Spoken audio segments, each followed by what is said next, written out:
Anda gila ya? Berani tampar-tampar anak saya? Bang, ya kamu ya?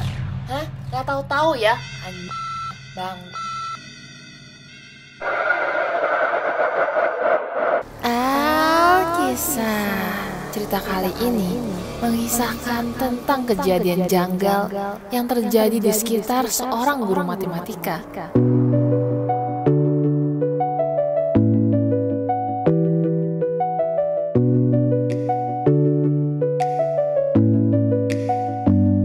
Di tahun ajaran yang baru, sekolah Ruben kedatangan seorang guru matematika yang baru, Pak Hanes. Dia memiliki paras yang lumayan tampan dan usia yang terbilang cukup muda. Matanya yang biru menjadi pusat perhatian para murid perempuan di kelas. Tetapi mimpi mereka tidak berlangsung lama. Begitu melihat sifat pemarah Pak Hanes, semua murid sontak membencinya.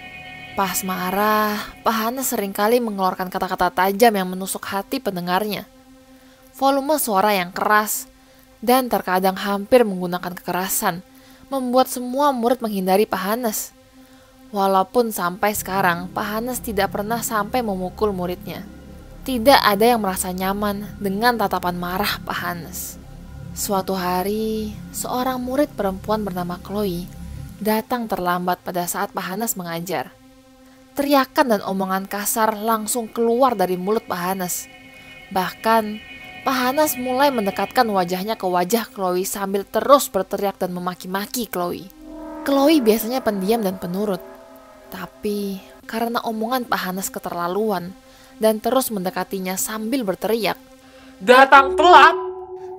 Chloe refleks mendorong bahu Pak Hanes. Keadaan menjadi semakin buruk. Pak Hanes langsung mengayunkan tangannya dan menampar pipi Chloe. Semua murid di kelas itu, termasuk Chloe, shock. Semuanya terdiam sebentar. Lalu Chloe lari keluar sambil menangis terisak-isak. Tidak menyangka akan ditampar oleh gurunya. Setelah itu, Pak Hanes mengajar seperti biasa, seakan tidak terjadi apa-apa. Ruben berpikir, Akhirnya, Pak Hanes bakal dapat masalah. Mudah-mudahan aja dia dikeluarkan dari sekolah. besoknya ibu Chloe datang. Dia meminta Pak Hanes untuk keluar dan berbicara padanya. Seluruh murid diam tanpa suara, mencoba mendengarkan pembicaraan mereka. Yang pertama terdengar adalah teriakan dan makian ibu Chloe. Anda gila ya? Berani tampar-tampar anak saya? Bang, ya kamu ya? Hah? Gak tahu-tahu ya?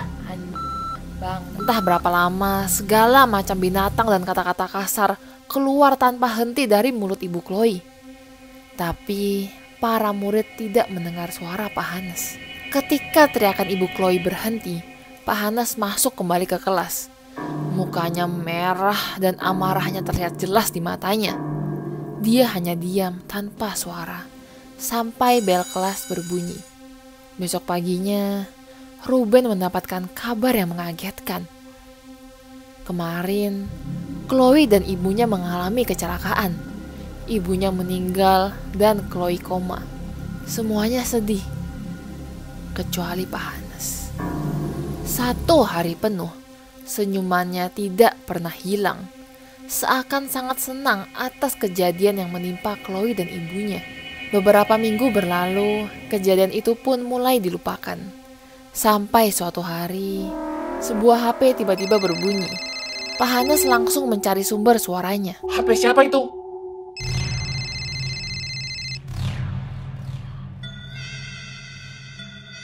Berdiri! Iya. Pak Hanes mencekik Jericho dan merongoh kantongnya untuk mengambil HP-nya yang berbunyi. Jericho hanya bisa pasrah dan membiarkan Pak Hanes mengambil HP-nya. Setelah kelas selesai, Jericho mencoba untuk mengambil HP-nya kembali. Pak, HP saya. Apa HP? HP-nya Bapak Sita. Jericho merasa kesal dan mengeluh ke Ruben tentang HP-nya yang disita. Gimana nih Ben? HP-ku disita sama si Hanes gila itu. Gua ada ide. Entar pas kelas gue bakal alihin perhatiannya. Lo ambil HP lo pas dia nggak lihat. Mereka berdua pun menjalankan rencananya. Ruben mengalihkan perhatian Pak Hanes dan Jericho mengambil kembali HP-nya. Wah, pinter lo Ben. Akhirnya HP gue kembali. Jericho berbicara sambil jalan pulang bersama Ruben. Ruben tidak menjawab karena perasaannya tidak enak, seperti ada yang mengikutinya. Dia pun berbalik dan melihat ke belakangnya. Ruben syok bukan main melihat Pak Hanes yang sedang duduk di mobilnya sambil menatap mereka berdua dengan mata birunya yang kejam. Sebelum Ruben sempat memberitahu Jericho, Ruben melihat ada sebuah mobil dengan kecepatan tinggi berjalan menuju mereka. Awas! Ruben melompat sambil berteriak ke arah Jericho. Tapi semua sudah terlambat. Badan Jericho terpental ke tengah jalan. Tulangnya remuk dan darahnya terus bercucuran. Ruben menoleh ke belakang. Pak Hanes sudah tidak ada lagi di sana. Ruben hanya bisa melihat teman baiknya meninggal dengan tragis. Kejadian itu membuat Ruben trauma. Dia tidak masuk ke sekolah selama seminggu. Begitu dia masuk, dia melihat Pak Hanes menatap matanya dengan senyumannya yang licik. Ruben merasa takut. Sorenya, Ruben mendapatkan telepon dari Chloe. Halo, Ruben? Chloe, kamu sudah sembuh? Belum, masih istirahat di rumah sakit. Aku baru dengar tentang Jericho. Iya, Jericho meninggal kecelakaan. Aku mau tanya Ben, kamu sama Jericho pas kejadian? Iya, aku lihat sendiri. Pas kejadian kamu lihat ada yang aneh nggak? Aneh. Ada. Sebelum Jericho ditabrak, aku lihat Pak Hanes naik mobil ngikutin kita di belakang. Tuh kan, sebelum aku dan ibuku kecelakaan, aku juga ingat ada lihat Pak Hanes sama mobilnya di samping mobilku. Aku nggak bakal lupa mata birunya yang kejam itu. Habis itu semua burung dan aku koma. Ruben seakan tidak percaya, tetapi buktinya sudah jelas. Pak Hanes pasti terlibat di kasus Chloe dan Jericho. Entah bagaimana caranya. Kamu hati-hati Ben, bisa jadi kamu target berikutnya. Iya. Chloe memberikan peringatan dan menutup teleponnya. Sejak hari itu, Ruben mulai melihat Pak Hanes dan mobilnya di mana-mana.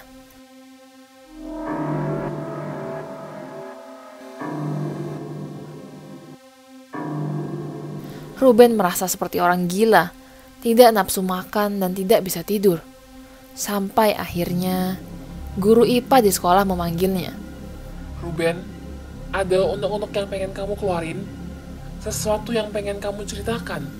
Tentang Pak Hanes misalnya. Mendengar itu, Ruben langsung mengangguk. Jadi gini Pak, aku tuh lihat Menceritakan Pak Hanes semua yang dia tahu tentang kecelakaan Chloe dan Jericho. Pas selesai, Ruben melihat ekspresi wajah guru IPA-nya sedikit aneh. Ruben merasa kecewa, mengira akan dianggap sebagai orang gila.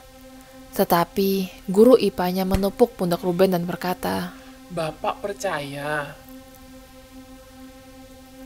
Beberapa tahun yang lalu, Bapak mengajar di sekolah yang sama dengan Pak Hanes. Di sana ada grup murid yang sangat nakal, mencuri barang gurunya termasuk barang Pak Hanes. Seluruh murid di grup itu meninggal karena kecelakaan mobil. Bapak tidak bisa lupa ekspresi wajah Pak Hanes saat itu. Tersenyum dengan lebar. Awalnya Bapak hanya merasa dia orang yang tertawa di atas penderitaan orang lain. Tapi waktu sekolah mengurangi jumlah guru, Pak Hanes dan Bapak termasuk guru yang dipecat. Besoknya, bagian HR yang memutuskan siapa yang dipecat mati karena kecelakaan mobil. Ruben syok mendengar betapa miripnya cerita itu. Kita harus laporin ke polisi. Percuma, tidak ada bukti. Cara membunuhnya sangat aneh. Gimana dong Pak? Kita nggak bisa ngapa-ngapain kalau gitu. Udah tenang aja, biar Bapak yang urus. Sorenya, Ruben pulang sambil memikirkan cerita guru IPA-nya. Di tengah perjalanan, Dia mendapatkan perasaan aneh itu lagi, seperti sedang diperhatikan oleh seseorang. Bulu kuduk Ruben berdiri dan dia pun menoleh ke belakang. Di kejauhan, dia melihat Pak Hanes yang sedang menatap dirinya dengan mata birunya yang tajam itu. Wajahnya terlihat sangat marah dan matanya penuh dengan angkara murka. Tiba-tiba, Ruben merasa lehernya tercekik. Dia tidak bisa bernafas. Aku bakal mati. Sebelum Ruben pingsan, dia mendengar suara roda mobil yang tergesek dengan aspal jalan. Suara besi mobil beradu dengan sangat keras. Rasa cekikan di leher Ruben menghilang dan dia bisa bernafas kembali. Sewaktu Ruben sudah cukup tenang, dia melihat apa yang terjadi. Pak Hanes terhimpit di antara mobilnya sendiri dan mobil yang menabraknya. Badannya tercabik-cabik kemana-mana. Yang kelihatan utuh hanyalah bagian atas badannya, yang masih menatap Ruben dengan mata birunya. Orang yang menabrak Pak Hanes keluar dari mobilnya dengan luka yang cukup parah. Ruben berusaha untuk membantu orang itu karena telah menyelamatkannya. Tetapi begitu melihat wajah orang itu, Ruben syok karena orang itu adalah guru IPA-nya.